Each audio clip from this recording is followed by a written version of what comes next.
Students, स्वागत है आपका be learning tutorial YouTube channel में। आज की इस वीडियो में हम गणित कक्षा 10 अध्याय 11 जिसका नाम है जियोमेट्रिकल कंस्ट्रक्शन ज्यामिति रचनाएं, कक्षा 10 से प्रश्नावली 11 बी क्वेश्चन नंबर 7 को सॉल्व करने वाले हैं। ये जो किताब है डॉक्टर मनोहरे की है, इसी से हम प्रश्नावली 11 बी से 7वें क्वेश्चन को आज की इस वीडियो में सॉल्व करने वाले हैं। ये है प्रश्नावली 11 बी का प्रश्न 7वां।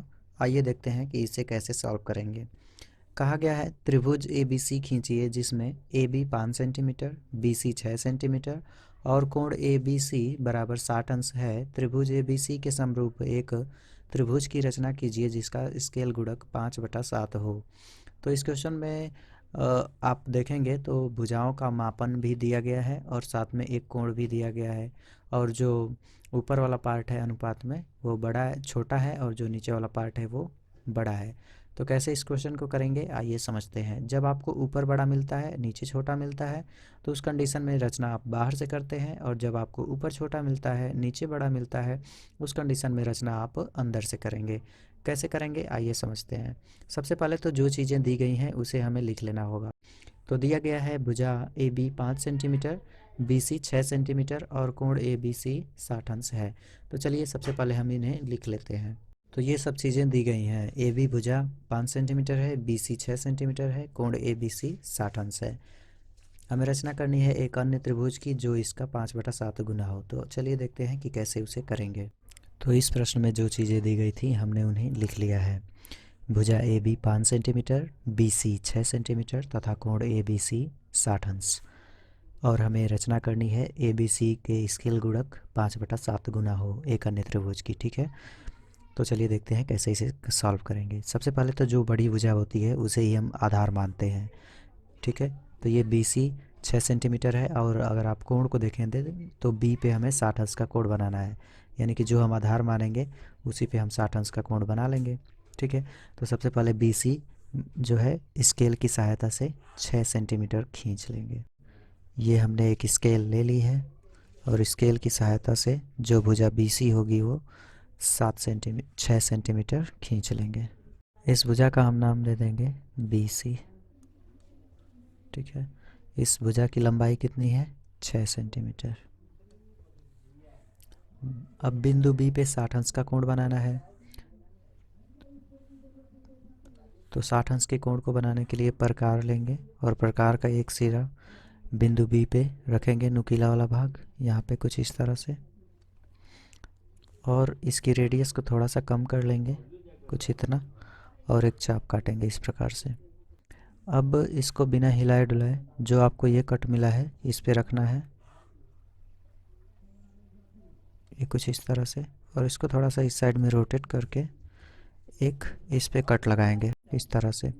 अब जो आपको ये पहला कट मिला है ये वाला, इससे और इससे होती हुई एक रेखा खींचेंगे। कितने सेंटीमीटर की 5 सेंटीमीटर की, क्योंकि देख सकते हैं कहा गया है ए बी जो होगा 5 सेंटीमीटर होगा। तो एक स्केल लेंगे और स्केल की सहायता से इस बिंदु, तो एक स्केल लेंगे और स्केल की सहायता से इसको और इसको मिलाती हुई एक रेखा खींचेंगे। कितने सेंटीमीटर की 5 सेंटीमीटर की, क्योंकि क्वेश्चन में कहा गया है ए बी भुजा 5 सेंटीमीटर की होगी। ये 5 सेंटीमीटर की आप रेखा खींचेंगे। ये 5 सेंटीमीटर की रेखा हो गई, इसका नाम दे देंगे ए। सिंपली अब आपको करना क्या है कि जो ये बिंदु मिला है और ये वाला स्केल की सहायता से इसको मिला देंगे, और इस भुजा की लंबाई ए बी भुजा की लंबाई कितनी है 5 सेंटीमीटर, तो इसे हम लिख देंगे ए बी 5 सेंटीमीटर। और ये जो कोण हमने बनाया था कितना का था 60 डिग्री, तो इसको लिख देंगे 60 डिग्री।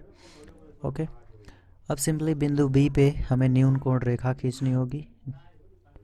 तो यहाँ पे एक स्केल रखेंगे और एक न्यून कोण बनाती हुई रेखा इधर की तरफ में खींच लेंगे कुछ इस तरह से। अब यहाँ पे प्रकार रखेंगे और इसे 7 बराबर भागों में बांटेंगे। क्यों 7 बराबर भागों में बांट रहे हैं उसका भी एक रीज़न है, क्योंकि जो बड़ा वाला पार्ट है वो कितना है 7 है, तो जो भी बड़ा वाला पार्ट होता है उतने कट आपको लगाने होते हैं। तो बड़ा वाला पार्ट 7 है तो 7 कट आपको इस पे लगाने होंगे। ठीक है, वो भी बराबर लंबाई के। तो सबसे पहले तो हम इसकी रेडियस को थोड़ा सा एडजस्ट करेंगे, क्योंकि हमें 7 कट लगाने हैं और ये जो हमने रेखा खींची है काफ़ी छोटी है, तो इसी हिसाब से हम कट भी लगाएंगे। तो कुछ इतना करेंगे तो 7 कट इस पे आसानी से लग जाएगा। ये हमने पहला कट लगा लिया और जो पहला कट मिला इसी पे रख के दूसरा, इसी तरह से ये तीसरा। ओके, फाइनली ये हमने 7 कट लगा लिया। ये थोड़ी सी रेखा हमें बढ़ानी पड़ेगी, क्योंकि ये रेखा थोड़ी सी कम हो गई है, तो स्केल की सहायता से हम इसको थोड़ा सा बढ़ा लेंगे। तो ये जो हमने कट लगाए हैं इस तरीके से, इसका हम कुछ नाम दे देते हैं, x1, x2, x3, x4, x5, x6 और ये x7। फाइनली अब आपको एक स्केल लेना है और एक प्रकार लेना है। क्वेश्चन में अगर आप नोटिस करेंगे तो नीचे वाला पार्ट बड़ा है। जब नीचे आपको बड़ा मिलता है तो जितना ये बड़ा है उसी को इस लास्ट पॉइंट से मिला देते हैं, ठीक है। तो इन दोनों पॉइंट को मिला देंगे स्केल की सहायता से, कुछ इस तरह से इसको मिला देंगे। तो फाइनली प्रकार का अब सिरा x7 पे रखना है, एक सिरा x7 पे इस तरह से, ये जो आपको कट मिला था, और इसको इस साइड में रोटेट करके इसकी रेडियस को थोड़ा सा कम कर लेना है, कुछ इतना, ठीक है। और एक चाप काटना है इस प्रकार से, कुछ इस तरह से एक चाप काटेंगे। अब इसको बिना हिलाए डुलाए, ऊपर कितना है x5, ऊपर 5 है इस अनुपात में, यहाँ पे देखेंगे तो 5 पे रखना है, इस 5 पे, और एक यही चाप काटना है जो आपने x7 पे रख के ये वाला काटा था। तो कुछ इस तरह से आप एक चाप काटेंगे। अब जो आपने ये पहला चाप काटा था x7 पे रख के, ये वाला चाप, इसकी डिस्टेंस आप मेज़र कर लेंगे यहाँ से यहाँ तक। प्रकार रखेंगे एक यहाँ पे और पेंसिल वाला यहाँ पे रख के इसकी डिस्टेंस माप लेंगे, कुछ इस तरह से। ओके, अब बिल्कुल सही है। अब इसको यहाँ पे रखना है और इस पे एक कट लगा देना है। तो यहाँ पे रखेंगे और इसको थोड़ा सा घुमा के एक कट लगा देंगे, कुछ यूँ। अब जो आपको ये कट मिला है, ये वाला और ये वाला, इससे होती हुई यहाँ पे एक सीधी रेखा खींच देंगे प्रकार की सहायता से, सॉरी पेंसिल की सहायता, पेंसिल और स्केल की सहायता से। कुछ इस तरह से इसको घुमा के स्केल की सहायता से एक सीधी रेखा खींच लेंगे।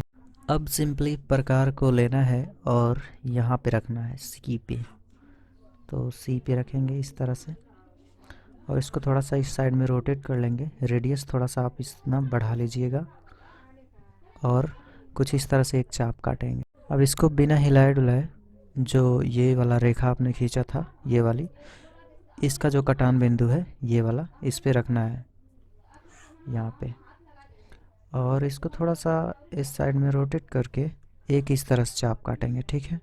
ओके, अब सिंपली जो आपको करना है, इसकी डिस्टेंस माप लेनी है यहाँ से यहाँ तक की, कि कितनी डिस्टेंस है ये वाली। तो एक सिरा ऊपर वाले बिंदु पे रखेंगे जो हमने हाईलाइट करके दिखाया हुआ है, और एक सिरा जिसमें आपने पेंसिल लगाई है नीचे वाली पॉइंट पे रख के इसकी डिस्टेंस माप लेंगे। मापने के बाद से जो ये कट मिला है इस पे रख के इधर की तरफ एक कट लगा देंगे, यहाँ पे रखेंगे और इसको थोड़ा सा घुमा लेंगे और एक कट इस प्रकार से लगा देंगे। ओके, अब सिंपली इस वाले बिंदु और इस वाले बिंदु से होती हुई यहाँ पे एक रेखा खींच देंगे स्केल की सहायता से। स्केल ले लेंगे और एक सीधी रेखा खींच लेंगे, कुछ इस तरह से सीधी रेखा खींच लेंगे। तो फाइनली ये क्वेश्चन अब कंप्लीट हो चुका है। बस आपको तो जो स्टेप्स आप कर रहे हैं वही आप लिख देंगे तो रचना हो जाएगा, ठीक है।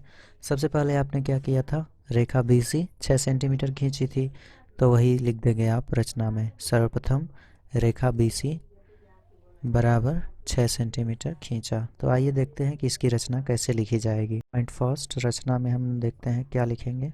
फर्स्ट पॉइंट हमने क्या किया, सर्वप्रथम BC बराबर 6 सेंटीमीटर खींचा। तो फर्स्ट स्टेप में हमने यही किया, BC बराबर 6 सेंटीमीटर खींचा। सेकेंड स्टेप में हमने क्या किया था, बिंदु बी पे 60 डिग्री का कोण बनाया था, तो लिखेंगे। सेकेंड स्टेप में हमने क्या किया, बिंदु बी पर 60 अंश का कोण बनाया तथा रेखा ए बी को 5 सेंटीमीटर स्केल की सहायता से खींचा।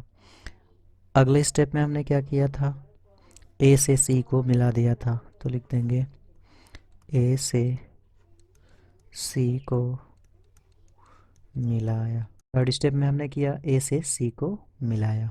फोर्थ स्टेप में हमने क्या किया था, बिंदु बी को केंद्र मानकर न्यून कोण बनाती हुई रेखा बी एक्स खींची थी, तो इसका नाम हम दे देते हैं एक्स। बिंदु बी को केंद्र मानकर न्यून कोण बनाती हुई रेखा बी एक्स खींचा तथा बी एक्स रेखा पर समान लंबाइयों के 7 कट लगाए, जो बी एक्स वन बराबर बी एक्स टू बराबर बी एक्स थ्री बराबर बी एक्स फोर बराबर बी एक्स फाइव बराबर बी एक्स सिक्स बराबर बी एक्स सेवन है, तो वही हमें लिखना है। तो चौथे स्टेप में हमने क्या किया, बिंदु बी से न्यून कोण बनाती हुई रेखा बी एक्स खींचा तथा बी एक्स रेखा पर समान लंबाई के 7 cut x1 x2 x3 x4 x5 x6 x7 लगाया, जो bx1 बराबर bx2 बराबर bx3 बराबर bx7 बराबर bx3 बराबर bx4 बराबर bx5 बराबर bx6 बराबर bx7 है। ओके, तो ये हमने चौथे स्टेप में कर लिया था। पांचवें स्टेप में हमने क्या किया, x7 को c से मिलाया, लिखेंगे पांचवें स्टेप में x7 को b से मिलाया। छठवें स्टेप में हमने क्या किया था, x7 c के समांतर। पांचवें स्टेप में हमने क्या किया था, x7 को c से मिलाया। इसका हम नाम दे देते हैं c डैश और इसका नाम दे देते हैं a डैश, ठीक है, ताकि रचना लिखने में आसानी होगी। और इसका हम देंगे x। आठवें स्टेप में हमने क्या किया था, ये देखते हैं, x7c के समांतर x5c डैश खींचा तथा ac के समांतर a डैश c डैश खींचा, तो वही लिख देंगे। तो फाइनली ये क्वेश्चन कंप्लीट हो चुका है। हमने छठवें स्टेप में क्या किया, x7c समांतर x5c डैश खींचा तथा AC समांतर a डैश c डैश खींचा, जो त्रिभुज ABC का स्केल गुणक 5/7 है, ठीक है। तो फाइनली ये रचना कंप्लीट हो गई है। बस जो स्टेप्स आप कर रहे हैं वही आप लिख देंगे तो रचना कंप्लीट हो जाएगी। Thanks for watching.